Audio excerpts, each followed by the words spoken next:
अगर आप वार्डरोब बनाने जा रहे हो तो ये वीडियो आपके लिए काफी इंपॉर्टेंट होने वाला है, क्योंकि आज के इस वीडियो में हम वार्डरोब बनाते समय जो आम गलतियां होती है जिसको कि आपको अवॉइड करना चाहिए उसके बारे में देखेंगे, और कौन सी ऐसी चीजें हैं जो कि अगर आप अपने वार्डरोब के अंदर करते हो तो आपका वार्डरोब जो है न सिर्फ दिखने में अच्छा दिखाई देगा बल्कि इस्तेमाल में भी आपको काफी आसानी होगी। तो चलिए बिना देरी किए एक एक पॉइंट को समझते हैं, पर उससे पहले अगर आप लोग इस चैनल पे नए आए हो तो चैनल को जरूर सब्सक्राइब कीजिए। तो यहाँ पर सबसे पहला सवाल आ जाता है कि अगर आप वार्डरोब बनाने जा रहे हो तो क्या हमें वार्डरोब आज के ट्रेंड के हिसाब से स्लाइडिंग वाला वार्डरोब बनवाना चाहिए या फिर जो रेगुलर हम ओपनेबल वार्डरोब बनाते हैं उसके तरफ जाना चाहिए। सबसे पहले समझते हैं ये जो स्लाइडिंग वार्डरोब होता है ये आखिर क्या होता है। बेसिकली आपका जो वार्डरोब होता है उसका जो डोर ओपनिंग मैकेनिज्म होता है उसके लिए स्लाइडिंग डोर का इस्तेमाल किया जाता है, जिसे कि स्लाइडिंग वार्डरोब कहा जाता है। इसमें शटर जो है वो आगे की तरफ खुलने के बजाय स्लाइड होते हैं। अब इसका फायदा क्या होता है? सबसे पहली चीज, अगर आपके वार्डरोब के सामने डायरेक्टली बेड आता है यानी कि कम जगह है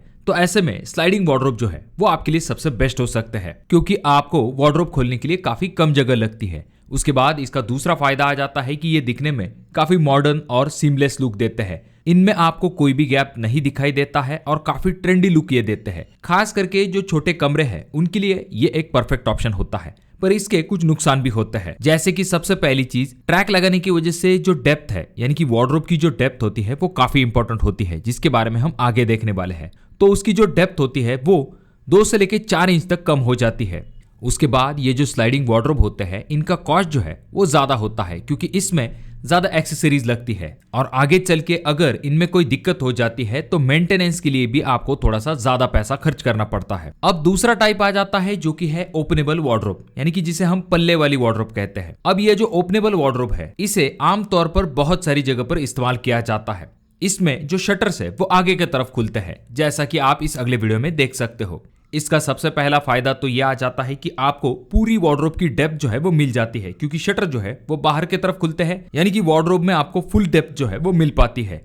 इसमें आपको एक क्लासिक और प्रीमियम लुक मिलता है, और इसकी सबसे बड़ी खासियत यह है कि स्लाइडिंग के कंपैरिजन में ओपनेबल वार्डरोब में आपको कम खर्च आता है। अब स्लाइडिंग वार्डरोब के तरह इसमें भी कुछ नुकसान होते होंगे, तो जी हाँ दोस्तों, इसे खोलने के लिए आपको कम से कम आगे की तरफ 1.5 फीट तक की जगह चाहिए होती है। अगर आपका कमरा काफी छोटा है, एग्जाम्पल के लिए आपके वार्डरोब के एग्जैक्टली सामने आपका बेड आ रहा है, तो ऐसे में पूरी तरह से शटर खोलने में आपको थोड़ी सी दिक्कत हो सकती है। अब दोस्तों यहाँ पर सबसे इंपॉर्टेंट सवाल यह आ जाता है कि हमें इन दोनों में से कौन से ऑप्शन की तरफ जाना चाहिए। तो इसका एकदम आसान और सिंपल जवाब मैं देना चाहूंगा। देखिए दोस्तों, यहाँ पर सबसे ज्यादा एडवांटेजेस जो है वो आपके ओपनेबल वार्डरोब के आते हैं। पहली चीज, इसका खर्च कम होता है, ये दिखने में भी अच्छा दिखाई देता है, इसमें आपको मेंटेनेंस की भी ज्यादा दिक्कत नहीं होगी। तो ये कुछ फायदे जो है वो आपको ओपनेबल वार्डरोब में मिल जाते हैं। अब स्लाइडिंग वार्डरोब किसके लिए सबसे बेस्ट रहेगा? जिनके पास जगह काफी कम है और उन्हें एकदम प्रीमियम लुक चाहिए, वो मेंटेन कर सकते हैं, बजट की कोई दिक्कत नहीं है, ऐसे में स्लाइडिंग वार्डरोब के ऑप्शन की तरफ आप जा सकते हो।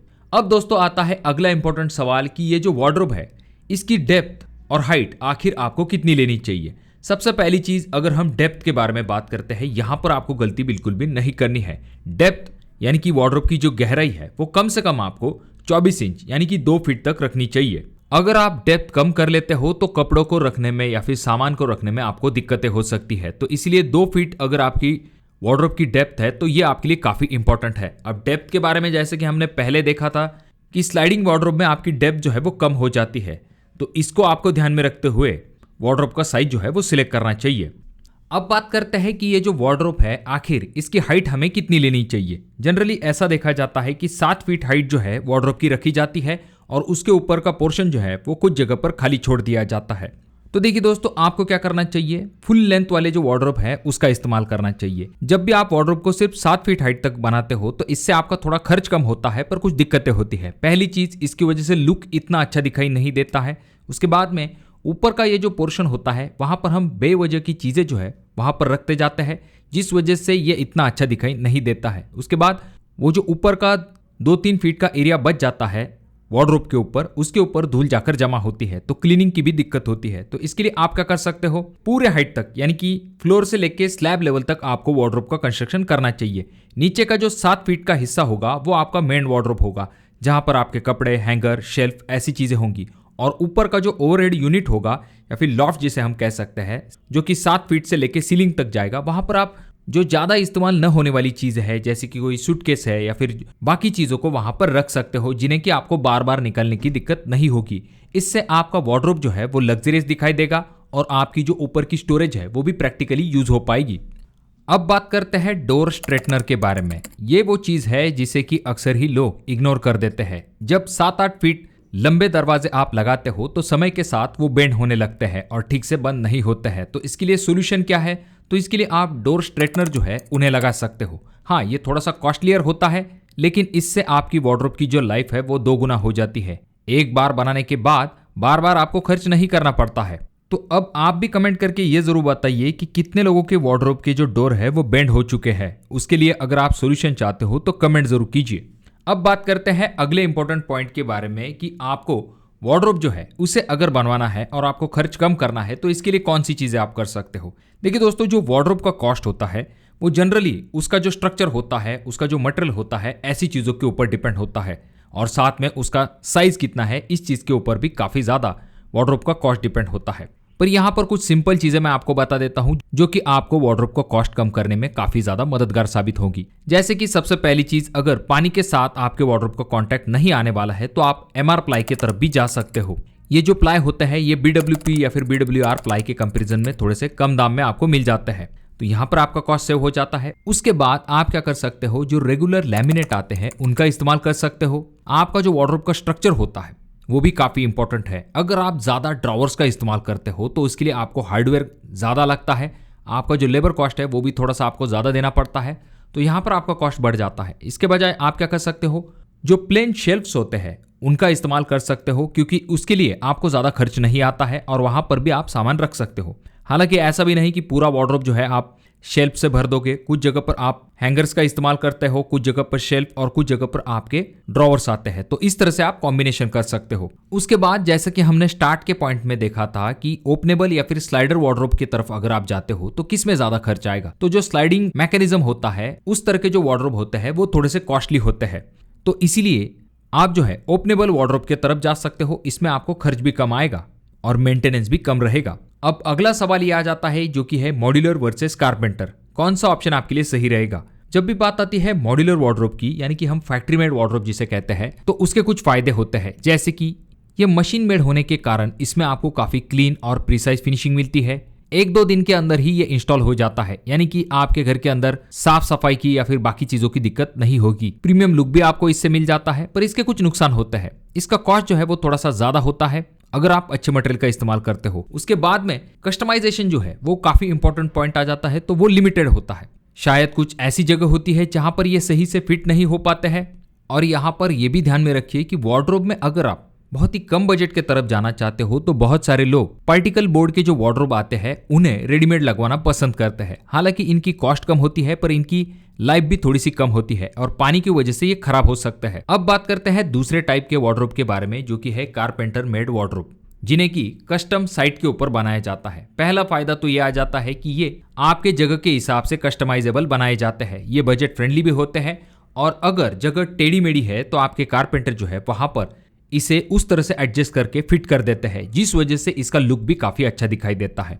पर इसके भी कुछ नुकसान होते हैं, जैसे कि स्किल के ऊपर डिपेंड करता है। अगर कारपेंटर खराब है तो आपका वार्डरोब भी अच्छा नहीं बनेगा, यानी कि उसकी फिनिशिंग अच्छी नहीं मिलेगी। उसके बाद में इसे बनाने के लिए आपको थोड़ा सा ज्यादा समय लगता है, घर में आपको क्लीनिंग की थोड़ी ज्यादा दिक्कत होती है। तो अब अगर हम बात करते हैं प्रैक्टिकल डिसीजन की, तो अगर आप एकदम फास्ट सॉल्यूशन चाहते हो, 1-2 दिन के अंदर ही आपको फिक्स करना है, तो मॉड्यूलर की तरफ जा सकते हो। अगर आपको कस्टमाइजेबल चाहिए, रूम के हिसाब से चाहिए, ऐसे में आप जो है कारपेंटर वार्डरोब की तरफ जा सकते हो। मेरे हिसाब से तो भी कारपेंटर वार्डरोब एक अच्छा ऑप्शन रहेगा। अब जैसे कि मैंने आपको पिछले पॉइंट में बताया है कि आप वार्डरोब को बनाने के लिए एमआर प्लाई का इस्तेमाल कर सकते हो, उस तरह से कुछ और भी मटेरियल आते हैं, जैसे कि BWP, BWR या फिर पार्टिकल बोर्ड, HDHMR, इस तरह के कुछ ऑप्शंस आपके सामने वार्डरोब बनाने के लिए आ जाते हैं।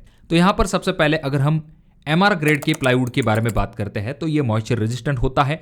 अगर आपके कमरे के अंदर नमी नहीं है तो आप इसके तरफ जा सकते हो। ज्यादातर वार्डरोब जो है MR प्लाई में बनाए जाते हैं। अगर आपके एरिया में पानी की ज्यादा दिक्कत है और ऐसे एरिया में अगर आप वार्डरोब बनाना चाहते हो तो ऐसे में आप BWR या फिर BWP प्लाईवुड के तरफ जा सकते हो। अब दोस्तों अगला टाइप आ जाता है जो कि है HDHMR। तो ये शटर्स के लिए बेस्ट रहेगा। इसकी जो फिनिशिंग है वो काफी स्मूथ रहती है। इसके ऊपर आप CNC कटिंग या फिर अदर टाइप की जो डिजाइन है वो बहुत ही आराम के साथ बना सकते हो। अब बात करते हैं MDF के बारे में, मीडियम डेंसिटी फाइबर बोर्ड। इसकी फिनिशिंग काफी अच्छी होती है, पर मैं आपको इसे रेकमेंड नहीं करूंगा क्योंकि प्लाईवुड जो है वो वार्डरोब के लिए सबसे बेस्ट ऑप्शन दिखाई देता है। कुछ लोग जो है ब्लॉक बोर्ड का भी इस्तेमाल करते हैं, हालांकि जहां पर लंबे शटर्स का इस्तेमाल किया जाने वाला है वहां पर आप इनका इस्तेमाल कर सकते हो। और रही बात पार्टिकल बोर्ड की, तो वो सस्ते वाले वार्डरोब जो है आपको बहुत सारी जगह पर मिल जाएंगे। देखिए दोस्तों, पार्टिकल बोर्ड जो है वो लॉन्ग टर्म सोल्यूशन नहीं है, हालांकि वो कॉस्ट फ्रेंडली ऑप्शन है। डेफिनेटली इस बात को भी आपको मानना पड़ेगा क्योंकि बहुत ही कम खर्च के अंदर वो आपको मिल जाते हैं। कुछ सालों के लिए अगर आपको इस्तेमाल करना है, पानी की दिक्कत नहीं है, तो आप इन ऑप्शन के बारे में सोच सकते हो, पर ये लॉन्ग लाइफ नहीं होता है। इस बात को जरूर ध्यान में रखिए। और इनकी जो फिनिशिंग होती है वो आपको प्लाईवुड इतनी प्रीमियम नहीं मिलेगी।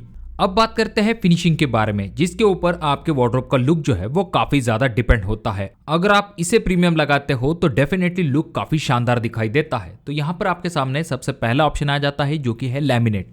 देखिए दोस्तों, लैमिनेट की सबसे बड़ी खासियत यह है कि ये बजट फ्रेंडली ऑप्शन है और स्क्रैच रेजिस्टेंट भी ऑप्शन है। इसमें आपको अलग अलग टाइप की फिनिशिंग मिल जाती है, चाहे आपको मैट फिनिश चाहिए, ग्लॉसी फिनिश चाहिए, टेक्सचर चाहिए, हर वैरायटी आपको लैमिनेट में आराम के साथ मिल जाती है। और आजकल PVC लैमिनेट भी आते हैं जो कि काफी स्टाइलिश दिखाई देते हैं। अगर आप एक budget friendly long term durable option चाहते हो रेगुलर यूज केस के हिसाब से, तो लैमिनेट आपके लिए सबसे बेस्ट ऑप्शन हो सकता है।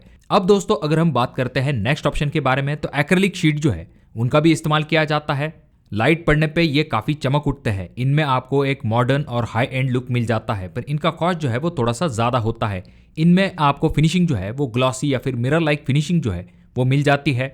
रही बात अगले ऑप्शन की, तो आप प्यू पेंट की तरफ जा सकते हो। अगर आपको थोड़ा सा प्रीमियम, सुपर स्मूथ और हाई एंड फिनिश चाहिए तो आप इस ऑप्शन के बारे में सोच सकते हो।